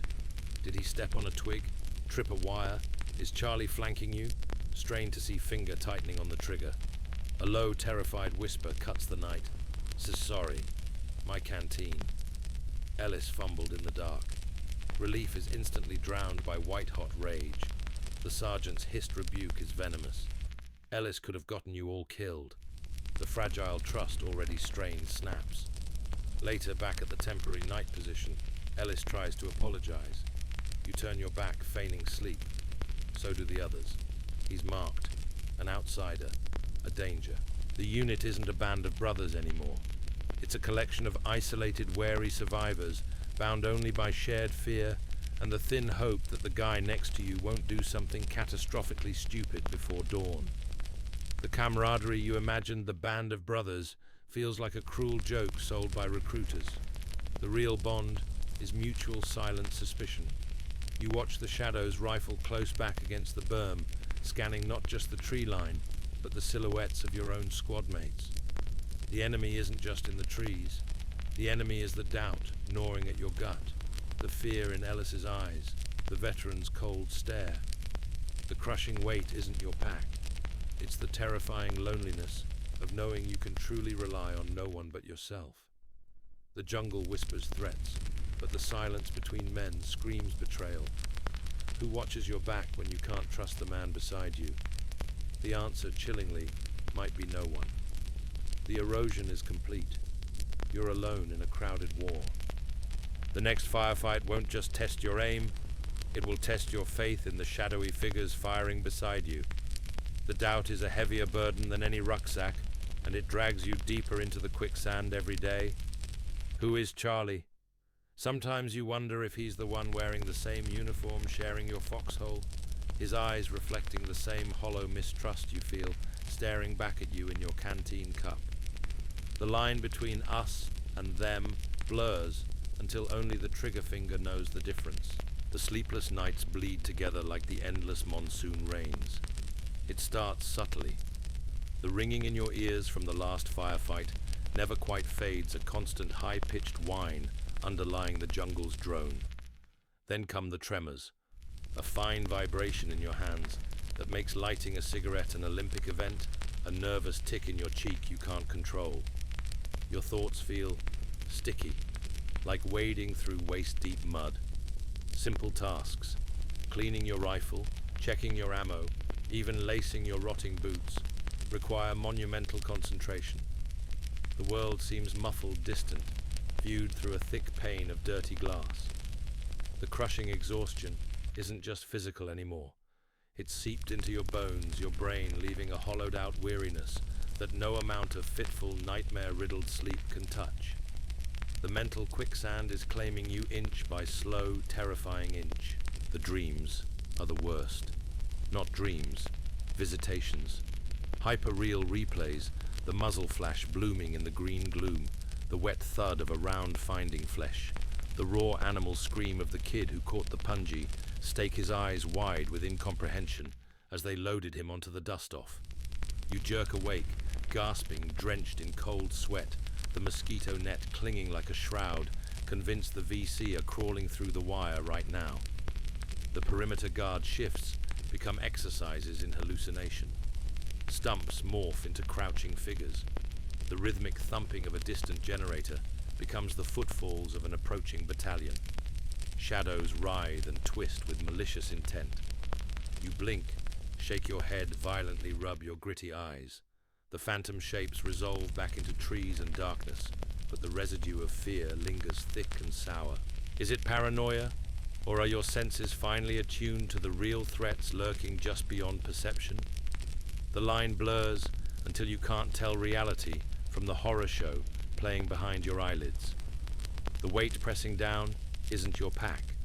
It's the sheer accumulating mass of unspeakable things. Witness the constant thrum of adrenaline overdosing your system, the gnawing certainty that the next step, the next breath, could be your last. Sanity isn't slipping. It's being sandblasted away, grain by grain. What you're experiencing wasn't just battle fatigue. It was the early stages of what we now recognize as severe combat stress reaction and PTSD. By 1969, psychiatric casualties were being evacuated from Vietnam at a staggering rate, sometimes exceeding physical wound evacuations. The unrelenting nature of guerrilla warfare, the constant threat, the unseen enemy, the ambiguous civilian population, the lack of clear front lines or safe areas, created a uniquely toxic psychological environment. Rotations were too long. Typically 12-13 months for infantry rest areas were insecure, and the concept of decompression was non-existent. You were expected to endure to function until you physically broke or your tour ended. Many minds broke first. The term shell shock felt inadequate. This was soul shock. Forget sleeping pills. Grunts concocted jungle juju, a desperate, often dangerous brew of whatever could numb the mind. Crushed chloroquine malaria pills dubbed yellow jackets, mixed with warm beer. Dissolved Valium traded from medics stirred into bitter sea ration coffee. Homemade rice wine fermented in stolen medical saline bags, spiked with pilfered morphine syrettes.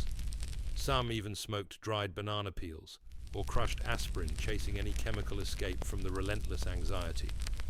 The results were unpredictable, ranging from temporary oblivion to terrifying hallucinations, or near-fatal overdoses. It wasn't recreation.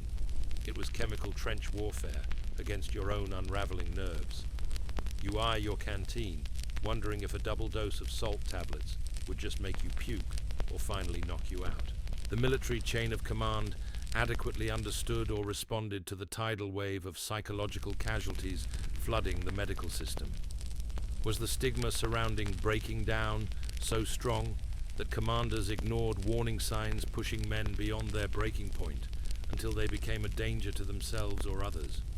Or was the sheer scale of the problem combined with the demands of the war simply beyond their capacity to address effectively? You don't care about the debate. You care that Corporal Jenkins, a solid guy who shared his peaches last week, spent last night sitting in the rain, rocking back and forth, whispering to his rifle like it was his baby sister back in Ohio. They took him away this morning, his eyes vacant, a thin line of drool on his chin. His bunk looks terrifyingly empty. That could be you. Tomorrow, the irrational rituals begin. You must tap your helmet 3 times before leaving the relative safety of the firebase wire. You must arrange your ammo magazines in a specific nonsensical sequence in your pouches. You develop a morbid fascination with counting things. Steps between trees, bullet holes in a shot-up sign, the maggots writhing in a discarded sea rat can. The counting focuses. Your fractured attention creates a fragile illusion of control in a world spinning into chaos. If you count to 100 without seeing a VC, maybe you'll live through the next hour. It's a child's superstition wrapped in a soldier's desperation. You see others doing it, tracing patterns in the mud, whispering prayers before stepping onto a trail, obsessively cleaning weapons already spotless. Shared madness becomes the only sane response. Anger simmers constantly now, a low boil beneath the fatigue and fear. It erupts over nothing. A dropped canteen cap, a misplaced spoon, the way the new guy breathes too loudly on patrol. You snap snarling insults, shoving your fists clenching before your brain catches up. The rage is disproportionate, terrifying even to yourself. It's the pressure cooker of fear and helplessness, finally blowing its valve. Later, shame washes over you, cold and sickening. You avoid the guy's eyes. The unit's fragile cohesion frays further under the strain of raw, unprocessed nerves. Trust erodes into tattered threads. Then, during a mortar attack on the firebase, the gut-churning crump of impacts walking closer, the shriek of shrapnel tearing through bamboo hooches, something shifts. As you huddle in your sandbagged bunker, knees pulled to your chest, fingers jammed in your ears against the concussive blasts, the fear vanishes, replaced by a terrifying crystalline calm, an eerie detachment. You watch the dirt sift down from the roof with academic interest, The frantic shouts of the others sound distant, unimportant. The next crump shakes the ground closer still. You don't flinch. A perverse thought floats through your mind. If the next one lands here, it'll just stop. No more patrols. No more leeches. No more counting. The resignation isn't peaceful. It's the hollowed-out acceptance of a ghost already walking. The quicksand has reached your chin. You stop fighting it. The weight is gone, replaced by a chilling, empty lightness. You're still breathing, but something vital has drowned in the mire. The next patrol order comes. You pick up your rifle. It feels like a prop. You move. The jungle waits. It doesn't care if your mind is still inside the body trudging forward, or if you left it back in that bunker, buried under the weight of 1,000 unshed screams. The journey continues, but the passenger is only half there. The other half is lost, sinking slowly into the silent, suffocating dark of the mental swamp. The only certainty now is the next step, and the numb dread of what fresh horror might finally shatter what's left. The quicksand bubbles quietly around you. One more breath, then another. The countdown has begun, but only the jungle knows the final number. The letters arrive like dispatches from a ghost planet. The mail call, once a beacon of desperate hope, now lands with a thud of alien disconnect. You tear open the envelope with mud-caked fingers, the cheap paper already damp and limp in the humidity. The familiar handwriting, Mom's looping cursive, your girlfriend's neat print, feels jarringly out of place against the backdrop of reeking mud, distant artillery thumps, and the ever-present drone of insects. You crave connection, a lifeline to sanity, but the words swim before your eyes, meaningless as Cyrillic. The Johnsons got a new color TV. Can you believe it, 25 inches? Mom writes her cheerful banter, a surreal counterpoint to the memory of Jenkins' vacant stare as they led him away.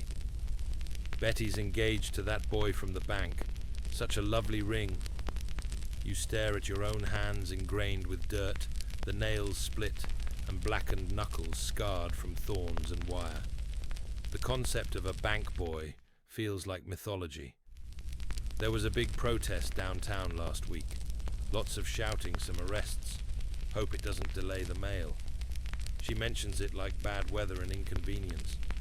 The protest photo tucked inside, a grainy newspaper clipping showing long-haired kids waving signs reading, "Hell no, we won't go," and US out of Vietnam.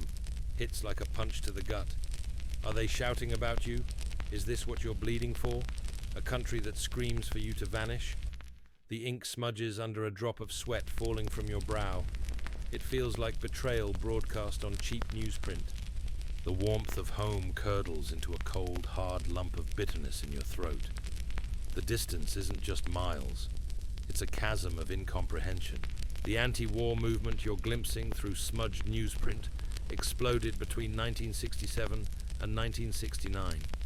Fueled by rising casualty figures, the televised horrors of war, like the Tet Offensive and the draft lottery system implemented in 1969, protests became massive nationwide phenomena.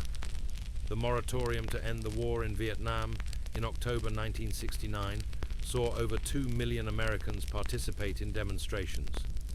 For soldiers in the field, news of these protests often arrived filtered through disapproving commanders or dismissive news reports, deepening the sense of isolation and questioning the purpose of their sacrifice.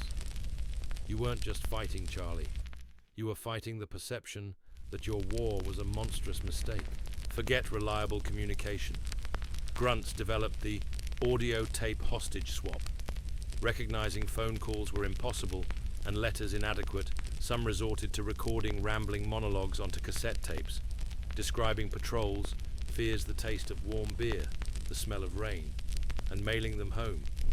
Loved ones would record their own mundane news in return, but the lag was brutal. By the time you received a tape describing Christmas dinner, you might have survived 3 near ambushes and a bout of cerebral malaria. Playing it felt like listening to voices from a past life, disconnected from your present hell. Worse was the Dear John tape. The sudden pause, the throat clearing, the devastating words recorded in sterile silence thousands of miles away, preserved forever on magnetic tape. You'd play it once, then smash the cassette under your boot heel, burying the pieces in the red dirt. The silence afterward was louder than any mortar blast. The growing anti-war sentiment back home directly crippled military morale and effectiveness in Vietnam, or if the disillusionment stemmed primarily from the brutal realities of the war itself. Did soldiers feel abandoned by their own people, or were they simply reacting to the daily grind of an unwinnable conflict? The photo in your hand offers no answers, only a fresh wave of corrosive anger. Are they protesting the war, or you? The care packages, once treasures, become grotesque parodies. Brightly colored boxes arrive smelling faintly of home and hope. You rip one open. Inside, homemade chocolate chip cookies reduced to a fragrant greasy crumb by heat, and transit, a pristine copy of Time magazine featuring a cover story on campus, unrest a pair of fluffy bedroom slippers, useless in a flooded foxhole, and a small plush teddy bear holding a tiny American flag.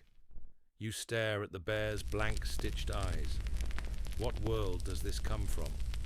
What delicate, deluded mind thought a teddy bear belonged here? A bitter laugh escapes you, harsh and jagged. The veteran next to you glances over. Care package, he grunts, his voice flat. Toss the bear in the shitter. Good target practice. He's only half joking. The disconnect isn't amusing. It's a form of violence. The well-meaning gifts feel like artifacts from a museum of normalcy, highlighting the grotesque abnormality of your existence. The cookies taste like ashes. You cram them down anyway. Calories are calories. News from friends is worse. Got my draft notice, man. Fucking terrified. Any advice? How bad is it really? Reads a shaky scrawl from Mike, your high school buddy, who spent weekends rebuilding muscle cars. The sheer naive terror in his words stokes your fury. Advice don't come. Fake a heart condition. Run to Canada. Break your own foot. You want to scream it onto the page. But the censor's black marker looms large in your mind. You settle for hollow platitudes. It's rough, but you'll manage. Keep your head down. Lies coated in dust. Another letter. Heard you got your combat infantryman's badge. Badass bet. You've got some wild stories. Wild stories. The stench of the tunnel. Jenkins rocking in the rain. The kid who bled out crying for his mother after the Punji pit. The hollow crump of a mortar finding the mess tent. You crumple the letter. Badass. You feel like a ragged, hollowed-out shell vibrating with fear and filth. The badge on your chest feels like a brand marking you for an experience they cannot and should not ever understand. Their morbid curiosity feels like voyeurism. The bitterness metastasizes, poisoning everything. You stop writing back. What's the point? Your words can't bridge the chasm. They live in a world of color. TVs, bank jobs, protests, and fluffy slippers. You live in a world of leeches mud, the metallic taste of fear, and the constant gnawing dread of death delivered by an unseen enemy, or your own unraveling mind. Their world seems frivolous, insulting. Yours is a waking nightmare they're actively protesting to end, by abandoning you inside it. The letters pile up unopened, shoved to the bottom of your pack, absorbing the damp and the stink of the jungle. The fragile thread tethering you to the world snaps. Home isn't a place you're fighting for anymore. It's a bewildering alien land populated by people who have no idea and maybe no desire to know what their freedom costs in this muddy hellhole.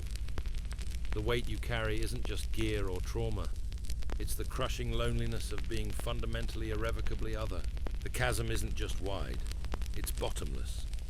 You look at the guys around you, faces, grim eyes, shadowed. They don't talk about home much either.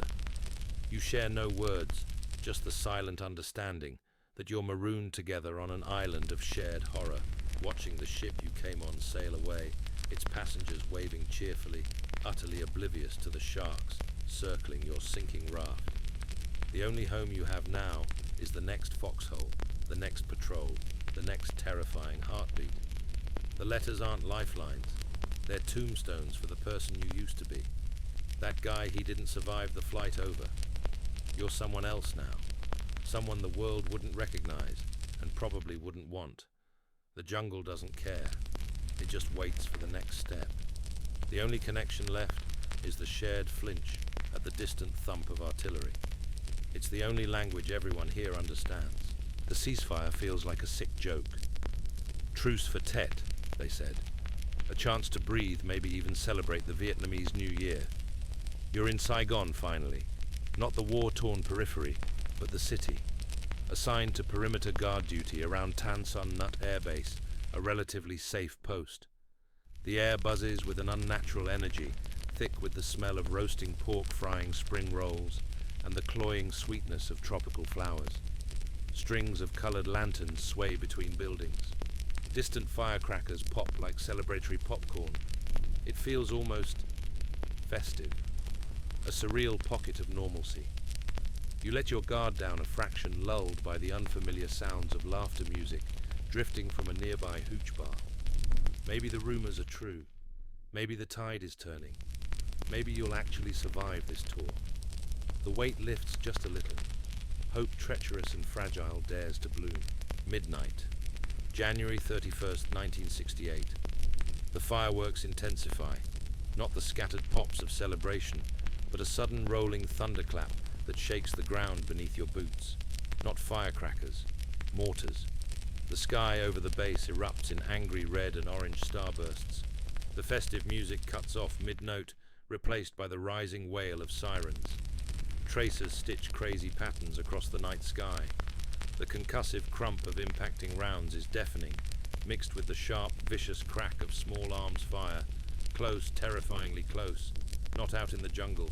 Here, inside the wire, inside Saigon. The world tilts violently. Your carefully constructed illusion of relative safety shatters like glass. You're witnessing the opening salvo of the Tet Offensive, a massive coordinated assault by the North Vietnamese Army NVA and Viet Cong VC against over 100 cities and military installations across South Vietnam.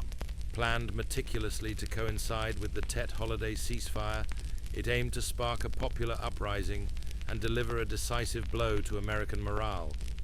While ultimately a military failure for the communists, they suffered devastating losses and didn't spark the uprising.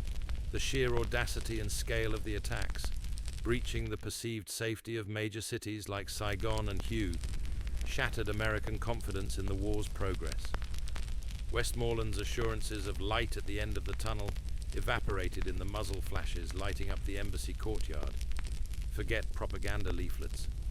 In the chaotic pre-dawn hours amidst the explosions and gunfire, a bizarre sight VC sappers clad in black pajamas, some wearing captured ARVN South Vietnamese Army uniforms, or even civilian clothes carried not just weapons, but bundles of crisp, freshly printed pamphlets. They littered the streets near targeted installations. The leaflets proclaimed imminent victory, urged ARVN soldiers to defect, and promised a glorious new era for Vietnam. Grunts scrambling for cover or engaging attackers scooped them up later, not for inspiration, but for the high-quality paper perfect for rolling cigarettes or wiping in the inevitable dysentery onslaught. Ideology became toilet paper in the gutter. You pocket one absently. The paper is surprisingly smooth. Chaos reigns. Conflicting orders crackle over the radio net, drowned out by static and explosions. Sappers inside the wire building 12. Mortars on the north perimeter. They're hitting the embassy, the American embassy, the symbolic heart of the US presence impossible. Yet the frantic transmissions confirm it. VC commandos are inside the embassy compound walls. The unthinkable is happening. You scramble to your designated position, a sandbagged bunker overlooking a section of the perimeter road. Shapes move in the swirling smoke and pre-dawn gloom, running, crouching, firing. Friend or foe, the distinctive silhouette of an AK-47, the crack of an M16. Your finger hovers over the trigger, sweat stinging your eyes. Rules of engagement evaporate. Shoot anything that moves, risk killing friendlies, hesitate and die. The weight of the decision crushes you. A truck, headlights off, careens down the road towards your position. It swerves violently, avoiding a crater. Is it ARVN USVC? You raise your rifle, sighting down the barrel at the windshield, heart pounding. At the last second, you see the white star on the door. US Army. You lower your rifle, trembling. The truck screeches past, packed with grim-faced MPs heading towards the embassy firefight. The close call leaves you shaking. The city itself has become the jungle. Every alleyway, every building, every shadow holds potential death. The familiar rules of engagement, identifying uniforms, clear front lines, are meaningless. The enemy wears black pajamas, ARVN greens, civilian rags. They emerge from sewers, from houses, from buildings you thought were secure. They fight with rifles, grenades, and satchel charges strapped to their chests. The festive lanterns cast grotesque dancing shadows on the walls, illuminating scenes of surreal violence. You witness the aftermath near a breached section of the perimeter. ARVN troops, faces tight with fury and fear, drag the bodies of dead VC sappers into a grisly pile. One corpse, no older than 17, wears a faded UCLA t-shirt under his open black shirt. Another clutches a cheap plastic Buddha in his stiffening hand. The disconnect is jarring. The festive smells of Tet, roasting meat flowers, now mingle nauseatingly with the acrid stench of cordite burning rubber and the coppery tang of fresh blood pooling on the pavement. A discarded Tet banner, bright red and gold, lies trampled in a puddle of muddy water, and something darker. The promise of renewal drowned in blood. The fighting rages for days, not hours. Street by street, building by building. The secure airbase becomes a fortress under siege. You hunker down, trading shots with unseen attackers, firing from the rooftops of the shantytown just beyond the wire. The distant wail of sirens from the city center is constant. News filters through in confused, horrifying snippets. Fierce house-to-house fighting in Cholon, Saigon's Chinese district. The citadel in Hue, overrun brutal urban warfare unfolding amidst ancient imperial walls. Massacres, counter-massacres. The scale of the offensive is staggering, everywhere simultaneously. The illusion of control evaporates completely. Generals scramble, politicians panic, and you stare at the smoldering wreckage of a C-130 transport plane, hit on the runway, its skeleton black against the smoke-choked sky. The safe haven is gone. The light at the end of the tunnel wasn't daylight. It was the muzzle flash of an AK-47 pointed at the heart of Saigon. The crushing weight returns heavier than ever. The weight of shattered illusions, the terrifying realization that nowhere is safe, and the enemy you underestimated is capable of anything. The fireworks of Tet aren't celebration. They're the funeral pyre of your last shred of hope. The dance has entered a new terrifying movement, and the stage is the burning streets of a city you thought was sanctuary. The only certainty now is more fire, more blood, and the grim understanding that survival isn't about winning anymore. It's just about lasting one more hour in the maelstrom. The lanterns swing in the acrid breeze, casting long dancing shadows that look like grinning skulls. The acrid tang of cordite and burning thatch still hangs over Saigon, a greasy smear in the humid air, days after the Tet fireworks turn to funeral pyres. But as your unit pushes back out into the war-torn countryside, a new smell assaults you.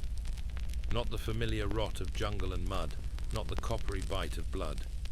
This is sharp chemical cloying, like rotten oranges mixed with kerosene, and something profoundly wrong. You see it first from the air, riding a Huey low over what should be impenetrable jungle, flanking a river, vast geometric swathes of utter desolation. Trees stand like skeletal hands, stripped bare of leaves, branches twisted and blackened as if by invisible fire. The vibrant green wall is replaced by a sickly toxic brown, a cancer spreading across the land. The helicopter banks, and below you see it, a C-123 provider flying low, trailing a fine rainbow-hued mist from its wing tanks. The mist drifts down, settling silently on the ravaged canopy, the rivers, the bomb-cratered earth. You don't know it yet, but that mist has a name, Agent Orange, and it's already inside you. On the ground, the defoliated zones are landscapes from a fever dream. You wade through waist-high brush, brittle and brown, snapping like dry bones underfoot. The usual jungle sounds, insects, birds, monkeys, are absent. An eerie silence hangs heavy, broken only by the crunch of dead vegetation and the labored breathing of men unnerved by the stillness.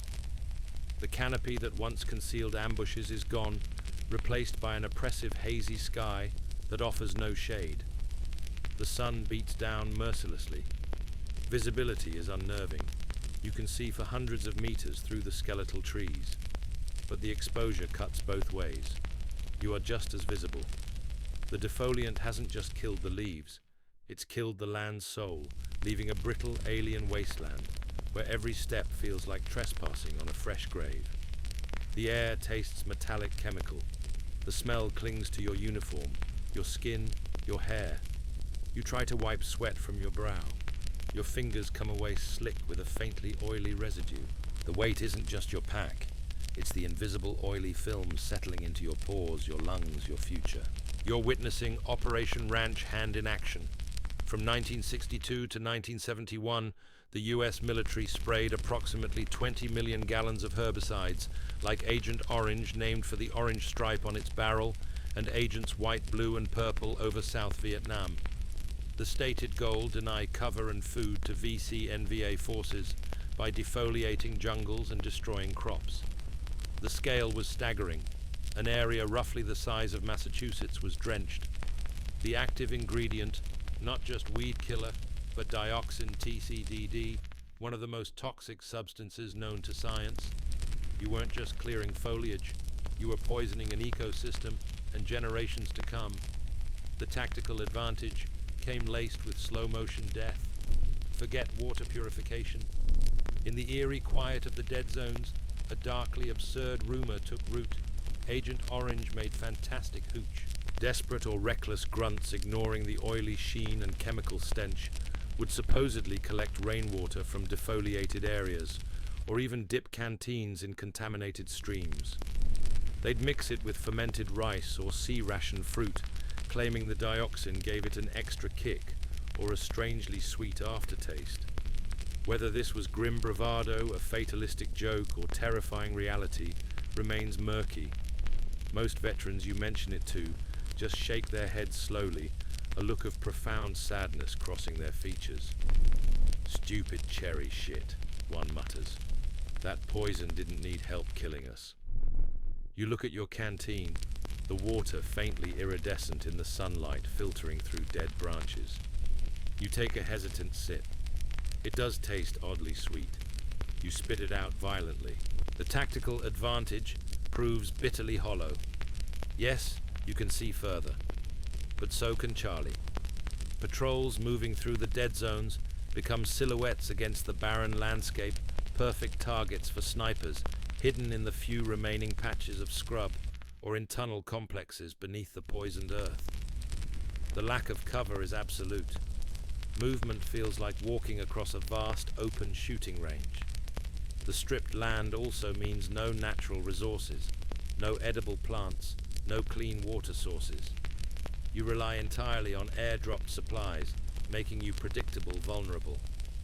The streams running through these zones carry a chemical sheen.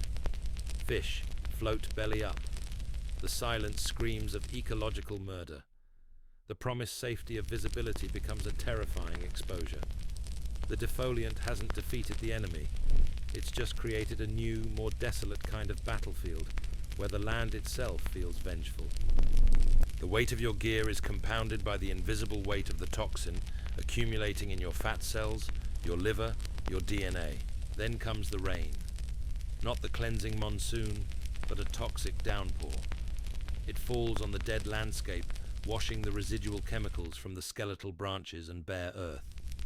It runs in rivulets, collecting in bomb craters and foxholes, turning them into poisonous stews. You crouch in your hastily dug position, poncho pulled tight, watching the oily rainbow swirl on the surface of the water, pooling around your boots. There's no escaping it. The water seeps through the seams of your boots, soaking your already rotting socks. It drips down your neck from the poncho hood. You breathe the humid air thick with the reek of decay and chemicals. You are marinating in it. The constant low-level nausea you felt since your first exposure intensifies. A new gnawing anxiety takes root deeper than the fear of ambush, the fear of what you can't see, what you can't fight, the enemy already inside your cells biding its time. The war isn't just around you anymore, it's in you. Every ache, every unexplained rash, every moment of dizziness feels like a ticking time bomb, detonating in slow motion. The crushing weight isn't the pack, the rifle, or the fear of death today. It's the terrifying uncertainty of what kind of death, or what kind of life, awaits you 10, 20, 40 years from now. Will you wither from some strange cancer? Will your children be born twisted? The questions hang in the poisoned air, unanswered, as toxic as the rain soaking into your skin. You look at your hands, calloused and scarred. They look the same, but you feel irrevocably altered, contaminated.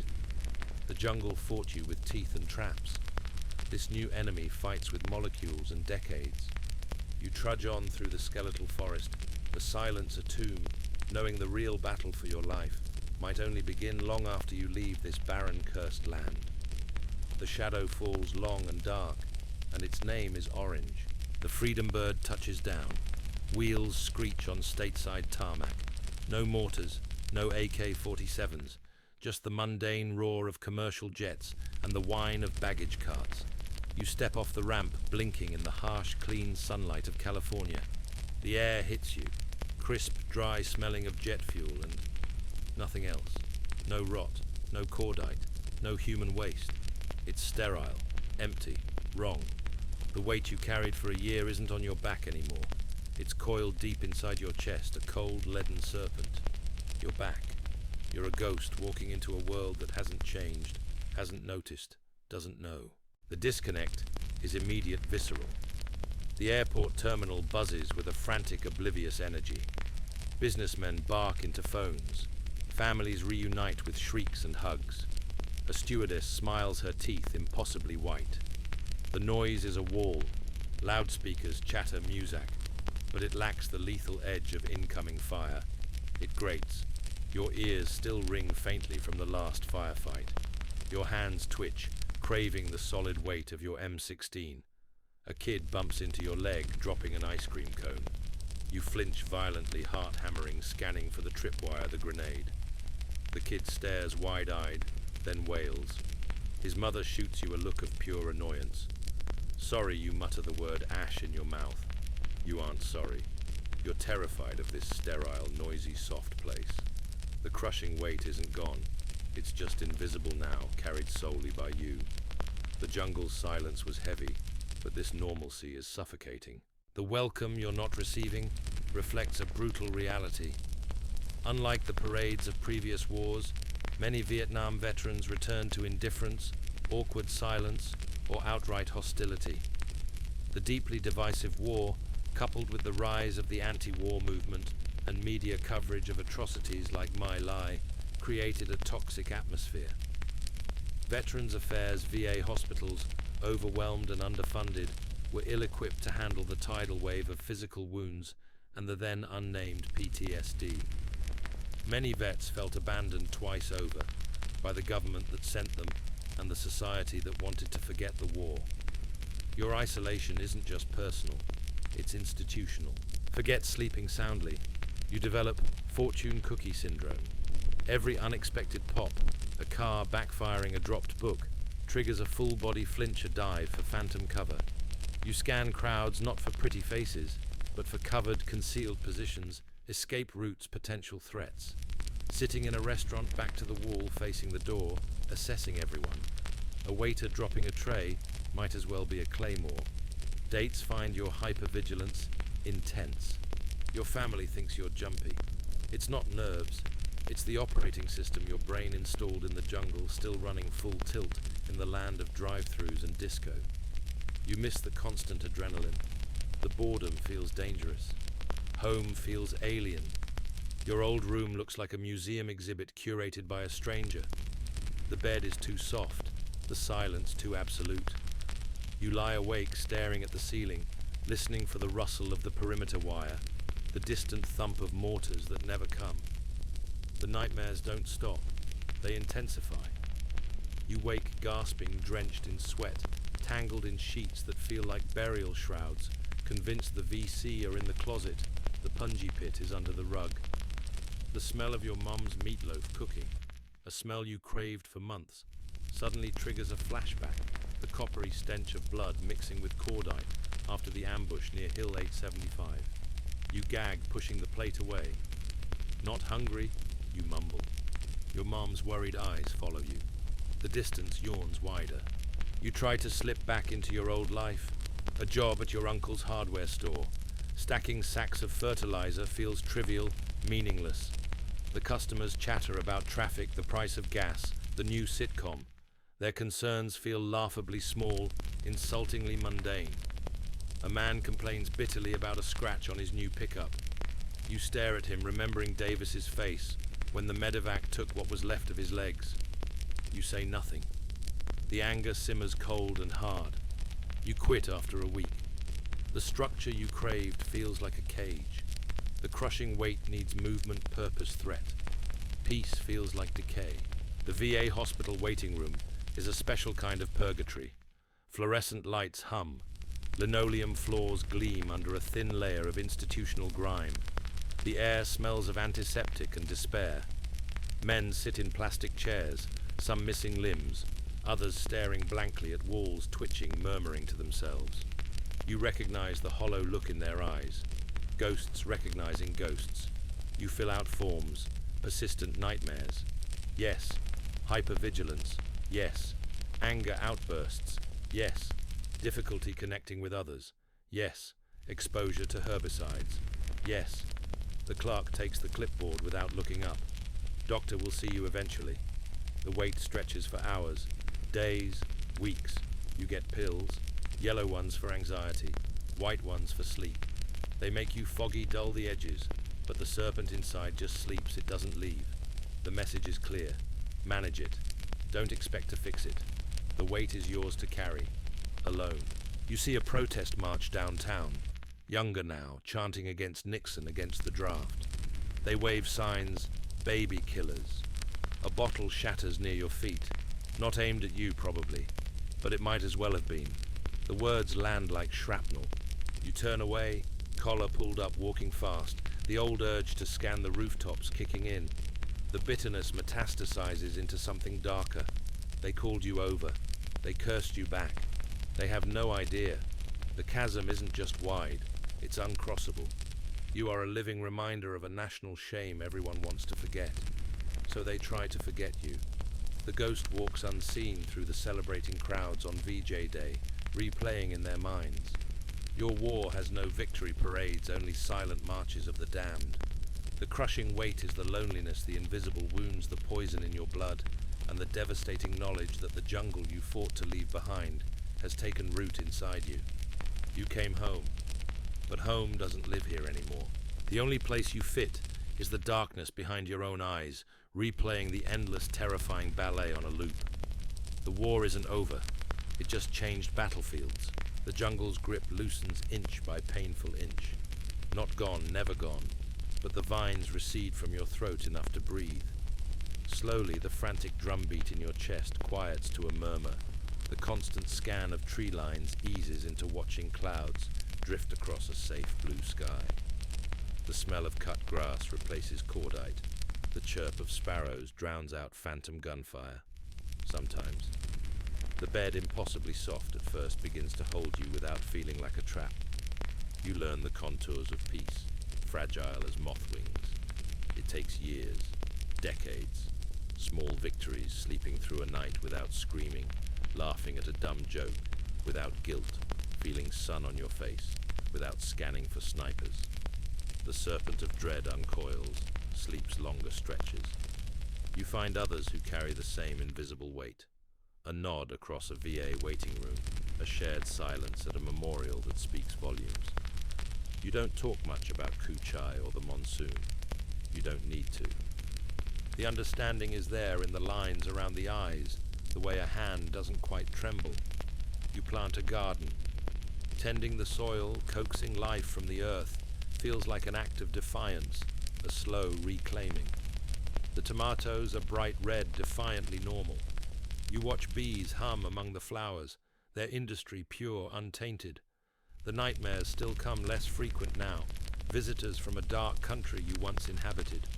You meet them, acknowledge them, let them pass through. They don't own you anymore. The bitterness, while a familiar companion softens at the edges worn down by time, and the stubborn persistence of small good things, the warmth of a mug in your hands, the purr of a cat in your lap, the effortless grace of birds in flight. The war carved canyons in your soul, but life quietly, persistently begins to fill them, not with forgetting, but with a different kind of remembering. You remember the fragility, yes, the darkness you witnessed in others and yourself, but you also remember the fleeting moments of absurd beauty, a perfect blood-red sunrise over the Ashau Valley, the shared desperate laughter in a flooded foxhole, the profound wordless loyalty forged in terror. You carry it all. The weight remains, but its nature shifts. It becomes a part of the landscape of you, no longer a crushing burden, but a deep weathered bedrock. You breathe in the quiet air, deep and slow. The jungle whispers fade, replaced by the gentle rhythm of your own heart, finally mercifully beating at peace. The journey through the dark wasn't for nothing.